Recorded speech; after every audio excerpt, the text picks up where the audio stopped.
Well, we definitely have to go back and touch on the Lewis match. You sweep the number 5 team in the country at home. What did you think of the guys' effort in that one? Not only am I proud, but let's extract a little bit more out of that. That was in the North Gym, so we had a little brush with the past, a little bit of the former glory being channeled into the guys. That was an adventure having to shift everything over to that gym.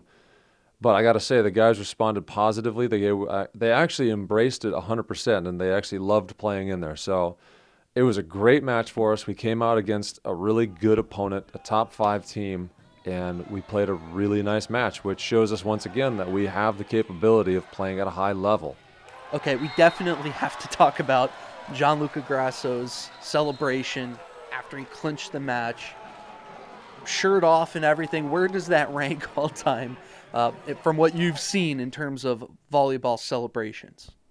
I have never done that type of a celebration. I mean, it's a little bit in our past, if you really want to be honest, because I'm sure the Hovland on occasion has done something to a shirt in order to celebrate. Sometimes not celebrate, but still, there's been some shirt rending, tearing, shredding, and whatnot. So if John Luca is going to score a game-winning point and he wants to take his shirt off, I'm not really that upset about it. Now, there's obviously a few things with is that kosher and what kind of a message is that, but he was feeling it. He had a really, really good match, and he started bringing a little bit of the Brazilian vibe to it, so it was a good thing.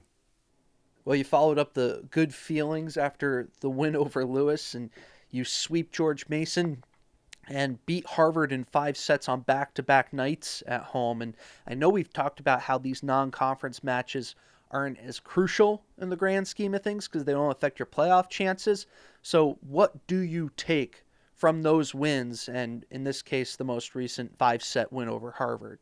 I take away, well, let me do it this way.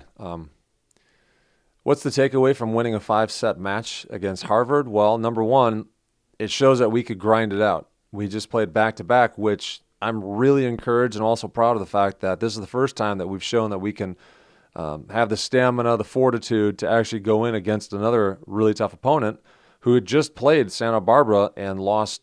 It was a tight one, 18-16, I think, in the fifth. So they can compete against some of the teams in the MPSF for sure. So we had the ability to go in there and compete at a high level, and all you need to do is play 3 great games in order to win in 5. So we had 3 great games, and so we responded. We had a slump in 2 and 4, and then found ways to always just re-energize, revitalize, refocus.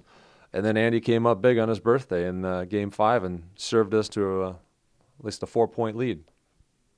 You asked the question of what do these wins mean to us?